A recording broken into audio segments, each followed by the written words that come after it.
बौद्ध शिक्षा केंद्र के रूप में विक्रमशिला विश्वविद्यालय के इतिहास की अगर हम आज बात करें, पहले हम बात करते हैं भारत में शिक्षा का इतिहास हजारों वर्ष पुराना है। अपनी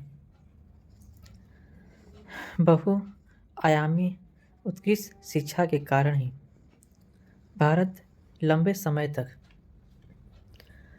जगत गुरु बना हुआ था, जहाँ देश विदेश के लोग शिक्षा प्राप्ति के लिए आते थे। भारतीय शिक्षा की विरासत गौरवशाली होते हुए भी आज अपनी श्रेष्ठता प्रमाणित करने के लिए असमर्थ रहा है। अतः शोध पत्र लिखने का उद्देश्य अतीत के शैक्षिक गौरव को प्रस्तुत कर लोगों में जागरूकता उत्पन्न की जाए। ये जो हम बातें अभी बताने जा रहे हैं, इस बातें को उन्होंने लिखा है, उसका नाम है डॉक्टर उमेश तिवारी, जो कि प्राचीन इतिहास, संस्कृति एवं पुरातत्व विभाग, इलाहाबाद विश्वविद्यालय के बहुत ही बड़े प्रोफेसर थे। उन्होंने ये बातें इसलिए लिखी थी ताकि आने वाली पीढ़ी विक्रमशिला विश्वविद्यालय इतिहास की गौरवपूर्ण बातों की याद रखे। विश्व में एशिया खंडी एक ऐसा स्थल है जहाँ अनेक धर्मों और संप्रदायों का जन्म हुआ। पारसी, यहूदी, ताओ, कन्फ्यूशियस, सांख्य, योग, बौद्ध धर्म जैसे धर्म इसी पावन पर एवं उर्वर भूमि में जन्मे और इनकी वैचारिक उद्भावना ही नवीन चेतना के रूप में प्रतिष्ठित हुई। इनमें से भारतवर्ष में प्रादुर्भूत बौद्ध धर्म व्यापक मानवीयता, करुणा और नैतिकता का अधिक पोषण माना गया और इसका प्रसार श्रेष्ठता एवं आदर के साथ पूरे एशिया खंड में आरंभ से ही होने लगा। बौद्ध धर्म के विकसित होने पर ही संगठित शिक्षण संस्थानों के निर्माण की ओर ध्यान दिया गया। संगठित शिक्षा संस्थाओं का जन्म पहले बौद्ध विहार के रूप में हुआ था। इन विहारों में बौद्ध भिक्षु और भिक्षुएं रहती थीं। कालांतर में यह बौद्ध विहारों के रूप में हुआ था।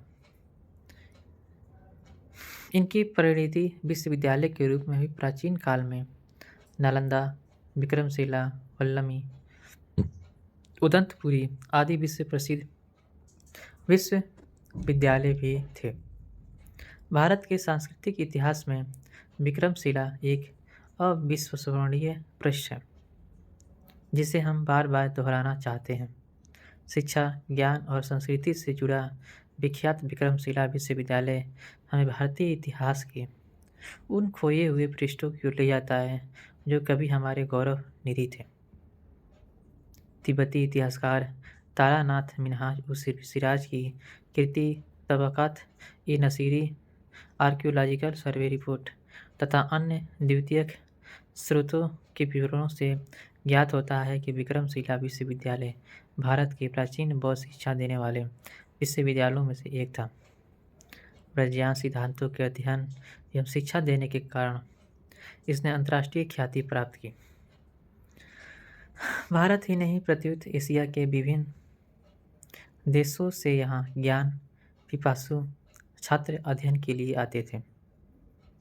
तारानाथ के अनुसार 8वीं शताब्दी में पाल वंश के राजा धर्मपाल ने विक्रमशिला विहार की स्थापना की। इतिहासकारों में मतभेद है कि विक्रमशिला वास्तव में कहाँ पर स्थित है। तिब्बती स्रोतों के अनुसार ये पहाड़ी चट्टान के ऊपर गंगा नदी के तट पर मगध बिहार में बसा हुआ है। अलेक्जेंडर कनिंघम, जिन्होंने प्राचीन भारत में बहुत से पुरास्थलों की खोज की, उन्होंने कहा कि यह गांव सिलाव के पास है, जो बड़ा गांव के समीप है। बनर्जी ने चिन्हित किया कि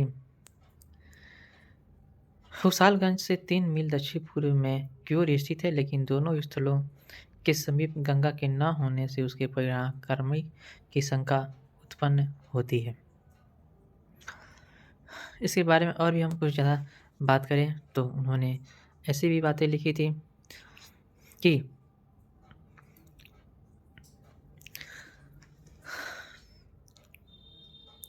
राजेंद्र लाल मित्रा और सचिव चंद्रभूषण पहचान की कि ये भागलपुर में सुल्तानगंज में स्थित है। इसमें संदेह कम है क्योंकि सुल्तानगंज गंगा नदी के बाएं तट पर स्थित है।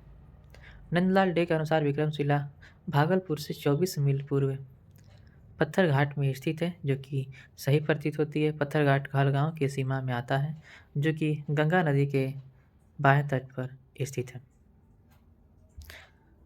यहाँ बहुत से बौद्ध पत्थर मूर्तियाँ, टेराकोटा की तांत्रिक यंत्र छुइयाँ पाई गई हैं। फ्रैंकलिन का यह मानना है कि पत्थर घाट का नाम संस्कृत के सीरा संग्रमा से बना है। एनपी चक्रवर्ती ने बिहार का क्षेत्र वटेश्वर और पत्थर घाट के सही बनाया है। हैमिल्टन ने एंटीचक गांव से मिले अवशेषों का ऐतिहासिक दृष्टि से निरीक्षण किया। ओल्डमैन पहले व्यक्ति हैं जिन्होंने 1930 में एंटीवर्प में मिले अवशेषों को विक्रमशिला बिहार से जोड़कर देखा। विक्रमशिला अपने समय का सर्वश्रेष्ठ विहार था। विक्रमशिला विश्वविद्यालय पूर्ण नियोजित व अस्थायी था, जिसे आजकल के संस्थान के समान 6 कॉलेज या संस्थान थे, जो एक केंद्रीय हाल में 6 फाटकों से समृद्ध थे। इस हाल को विज्ञान गृह कहते थे। सभी में द्वार पंडित थे। 6 फाटक 6 संस्थानों का नेतृत्व करते थे। इन संस्थानों में व्याख्यान के लिए महत्वपूर्ण हाल होते थे। ये सारे संस्थान मजबूत चारदीवारों से घिरे थे। विक्रमशिला विश्वविद्यालय के मध्य में एक मंदिर था, जिसे महाबोधि की मृत्यु थी। अन्य मंदिरों की संख्या 108 थी। विश्वविद्यालय में नालंदा की भांति बहुत संपन्न पुस्तकालय भी था। वहाँ पर व्याकरण, तर्कशास्त्र, दर्शन, न्याय, कला, आयुर्वेद और साहित्य की अलभ्य पुस्तकों का संग्रह था। यहाँ पर प्रारंभिक तर्कशास्त्र, दर्शन, न्याय, कला, आयुर्वेद और साहित्य की अलभ्य पुस्तकों का संग्रह था। यहाँ पर प्रारंभिक बौद्ध दर्शन के साथ साथ तंत्रवाद पर भारी संख्या में संग्रह उपलब्ध था। 400 वर्षों तक शिक्षा केंद्र के रूप में इसे अंतर्राष्ट्रीय ख्याति प्राप्त की थी। तिब्बती विद्वानों के लिए एक अतिथि गृह था, जहाँ तिब्बत से ज्ञान पिपासु भारतीय पंडितों के चरण में बैठकर अध्ययन करने आते थे। विक्रमशिला उस समय का सबसे पुराना और सबसे बड़ा विश्वविद्यालय था, जहाँ पे तंत्रों का